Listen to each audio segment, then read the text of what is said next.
You. So tell me about your company, Sun Metals. Sun Metals started in 2017 as a private company to facilitate the option of a property here in northern British Columbia. We went public in May of 2018, did a $6.5 million financing in conjunction with that. And that facilitated our first year of exploration in the field. And in our first year, we came up with a tremendous result. I think some people are saying it might be the best drill hole in Canada in 2018, 100 meters of 5% copper equivalent. So it's a bit of a disruptive discovery. I call it a disruptive discovery because it's similar to nobody was expecting to find the highest grade gold mine in the world at Eskay Creek when they found it in northern BC. Nobody was expecting that Chuck Fitke was actually going to find diamonds in the Northwest Territories, but he found them. And this type of deposit, carbonate replacement deposits, are normally found in northern Mexico and Peru and places like that. Nobody would expect that we would come up with this fabulous result in northern BC, but we got it, and we're very excited. And I think that it's going to be a tremendous opportunity for us to follow up on that first result, and it's open in 360 degrees, so we're going to go in there and just do a very methodic, systematic exploration of the area and see if we can come up with additional resources.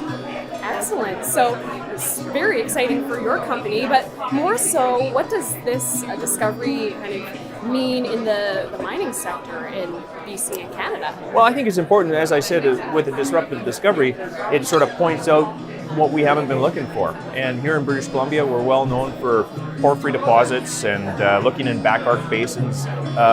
Don't want to get too geological on you, but what we've done is discovered something that's in a carbonate platform. So we've got a different type of environment than people are used to looking in British Columbia. And I think that it might actually change the focus. People might start taking a look for these very high-grade deposits that they don't have a very big footprint, but there's a lot of metal concentrated in a very small area. So they're very rewarding when you do find them.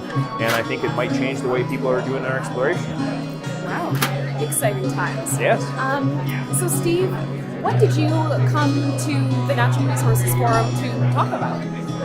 Well, this is a great opportunity to come and first of all hear what the politicians are saying. They have a lot of influence on how the resource sector operates in this province. I personally consider British Columbia to be a Tier 1 jurisdiction. We've got both the geologic endowment and the political stability here to really be head and shoulders above most jurisdictions in the world. And I think it's becoming more difficult across the globe to do exploration.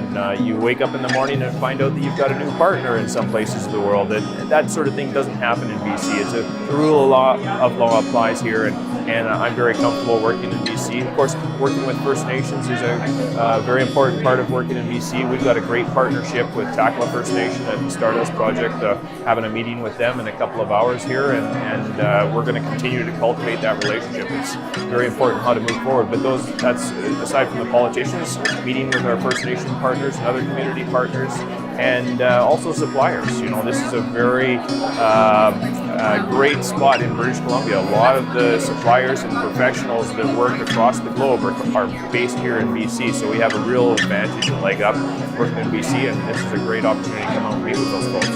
Excellent. Is there any particular issue that you think is kind of at the forefront of this year's event? Well, obviously there's a lot of talk about the pipelines and how do we get to yes and that sort of thing. And a lot of those same concepts, although the pipelines are very much front and center on that issue right now, it applies to all industries. And so we have to be able to understand how we're going to be able to have a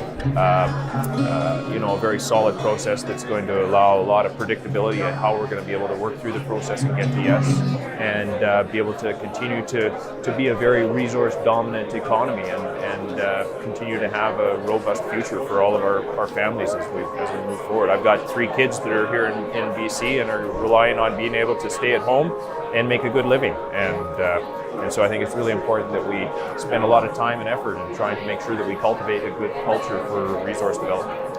Absolutely, thinking of future generations. Yes. So thank you so much, Steve, and much more coming to you from here in Prince George.